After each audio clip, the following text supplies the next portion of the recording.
Ahí estamos de vuelta con más de Revirados. En un rato nada más se viene Rulo Espínola con su monólogo de los martes. Y con nuevo look, me parece. Totalmente. Sí, está como rejuvenecido, lo decíamos recién. Bueno, y este es el momento del galán de los temas internacionales. Estamos hablando de Carlos Serenelli con su columna de temas de todo el mundo.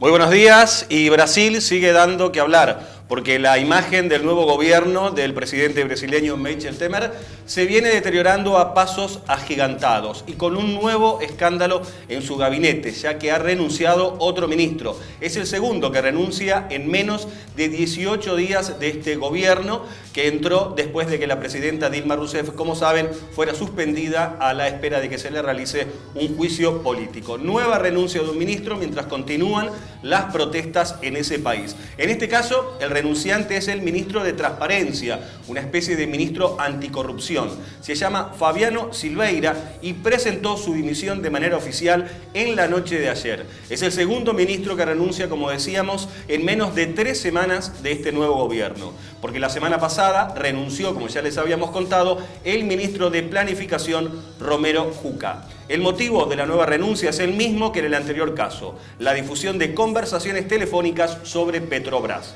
En estos audios nuevos, Fabiano Silveira habla con el presidente del Senado, Renan Calheiros, y con el expresidente de una empresa subsidiaria de la estatal petrolera Petrobras, Sergio Machado. Los dos están investigados por supuesta corrupción. Machado también era el interlocutor del anterior ministro renunciante de Romero Jucá. En estas nuevas conversaciones, el ministro renunciante critica la investigación judicial sobre la petrolera estatal y sugiere argumentos de defensa a los implicados. Fabiano Silveira, el ministro renunciante, era hasta antes de su asunción como ministro, integrante del Consejo Nacional de Justicia. Estos audios, que le costaron su puesto como ministro, fueron difundidos el domingo por la TV O Globo. Mientras crecen las protestas contra el nuevo gobierno de Michel Temer.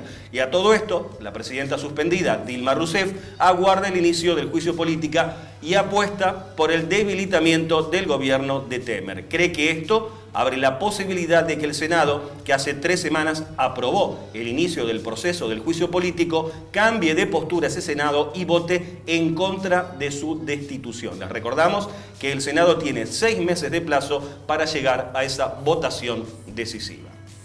Y hora de decisiones también en otro país, en Perú, donde el domingo va a tener lugar el balotaje que definirá quién es el nuevo presidente de esa nación, con 2 candidatos en pugna: la hija del expresidente Alberto Fujimori, Keiko Fujimori, y Pedro Pablo Kuczynski, 2 candidatos que se van a enfrentar por la presidencia y que ya tuvieron un mano a mano en un debate, el segundo debate, un cara a cara, el pasado domingo. Fujimori es favorita a ganar, según todos los sondeos, pero Kuczynski creció en los últimos días en intención de voto. El domingo hubo ese debate que estamos viendo entre los 2 candidatos, en el que Kuczynski salió fortalecido, y ayer recibió además el apoyo clave de la izquierda en Perú, que se suma al respaldo de grupos de otras tendencias para enfrentar a Keiko Fujimori. Las encuestas indican a día de hoy, a tan solo 4 o 5 días para las elecciones, un 45% de intención de voto para Keiko Fujimori y un 40% para Kuczynski, mientras que hay un 15% de indecisos que pueden terminar siendo claves en este balotaje del próximo domingo. Kuczynski recordó en ese debate que en 2013 se halló cocaína en los almacenes de la empresa del parlamentario Kenji Fujimori, hermano menor del clan y ahora legislador. Les recordamos además que el padre de Keiko Fujimori, Alberto Fujimori, está preso desde 2009 por corrupción y crímenes de lesa humanidad. Así las cosas, el domingo se va a definir entonces en estas elecciones quién es el nuevo presidente del Perú en esa segunda vuelta. Carlos, ¿por qué Keiko es la preferida para los peruanos en esta época? Porque es quienes ven como la mejor solución, sobre todo la mejor alternativa ante una cierta crisis económica que está empezando a despuntar en Perú, y ven una mayor seriedad de cara a políticas económicas en nuestra candidata de derecha frente a su rival, que es de centro derecha. O sea que al final en tendencias políticas son similares, pero al parecer parecer, de momento por lo menos, la gente confía más en que pueda sacar al país adelante que Keiko Fujimori, aunque como decíamos, ese 15% que todavía se muestra indeciso puede ser clave en estas nuevas elecciones. Pero encuentran una especie de nostalgia por el padre que está preso en la actualidad. Bueno, no creo que sea eso, porque la verdad que la imagen que dejó el padre fue realmente lamentable, con delitos muy graves probados, como por ejemplo haber ordenado una verdadera masacre. Esos son los crímenes de lesa humanidad, claro, por los que está condenado, además de casos de corrupción. Claro. Pero parece que el pueblo peruano prefiere pasar página en aquel capítulo o diferenciar a lo que ha sido su padre de la que es ahora la candidata, que es su hija Keiko Fujimori. Hablamos ahora de otro país sudamericano, de Colombia, donde continúa avanzando el proceso de paz, las negociaciones con las FARC, con ese grupo guerrillero que durante décadas ha tenido en jaque a los colombianos. La novedad de estos últimos días es que representantes de la FARC presentaron al Congreso un proyecto de reforma electoral. Buscan así participar en las próximas elecciones dentro de 2 años. El jefe de las negociaciones de paz por la FARC, Iván Márquez, que lo estamos viendo ahora en pantalla, dijo que así buscan con esta reforma electoral cambiar balas por votos. Dijo que la actual legislación no propicia el ejercicio libre y seguro de la oposición en Colombia. Por su parte, el presidente Juan Manuel Santos quiere realizar un plebiscito sobre el acuerdo de paz que aún se negocia. El mandatario ya pidió autorización para ello a la Corte Constitucional. Desde noviembre del año 2012, les recordamos, la FARC y el gobierno alcanzaron acuerdos en 4 de los 6 puntos de la negociación, que por lo tanto estaría a punto de concluir. El conflicto armado en Colombia comenzó en 1960 como una sublevación campesina y dejó 260.000 muertos y casi 7 millones de desplazados.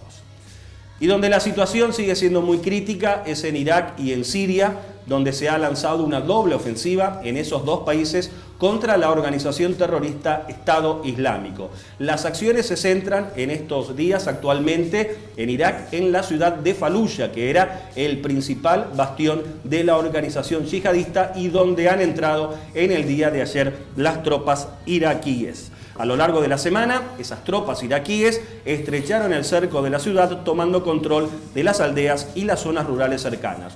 Muy pocos civiles lograron huir durante el cerco y esa es la principal preocupación de las organizaciones humanitarias. La ONU estima que hay en la ciudad unas 50.000 personas atrapadas en medio del conflicto armado, con escasez de alimentos, agua potable y medicamentos, por lo tanto en una situación desesperante para estos civiles. El Estado Islámico en junio de 2014 proclamó un califato entre Irak y Siria y controla 3 grandes ciudades: Faluya, donde ahora han entrado las tropas iraquíes, como decíamos, y Mosul, ambas ciudades de Irak, y Raqqa en Siria, proclamada capital del califato.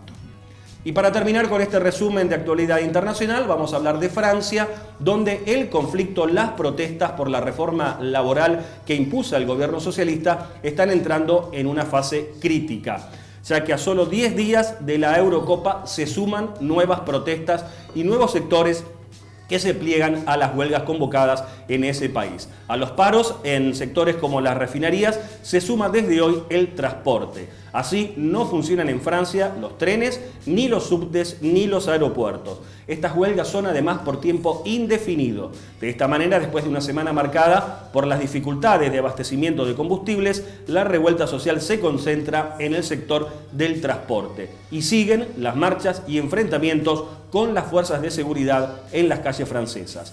El gobierno, en tanto, se sigue mostrando inflexible pese a esta ola de protestas. Dice que no dará marcha atrás con la reforma laboral pese a la oposición de una parte de sus propios parlamentarios. El proyecto de reforma laboral fue debatido en junio en el Senado y volverá a la Cámara Baja para una aprobación definitiva prevista para antes de fines de julio. Entre otros puntos, se establece un abaratamiento de las indemnizaciones por despido. Por lo tanto, una situación que se agrava, una crisis que crece en Francia a tan solo 10 días del inicio en ese país de la Eurocopa. Sería algo así como una flexibilización laboral francesa, digamos, dicho de otra manera. Efectivamente, eso es lo que impulsa el gobierno, lo que quiere imponer y contra lo que se está levantando la clase trabajadora francesa.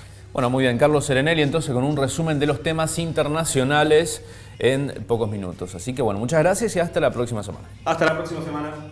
A Carlos lo vemos el martes que viene, entonces te vemos a vos en el próximo bloque, que ya viene Rulo Espínola. Chao, volvemos.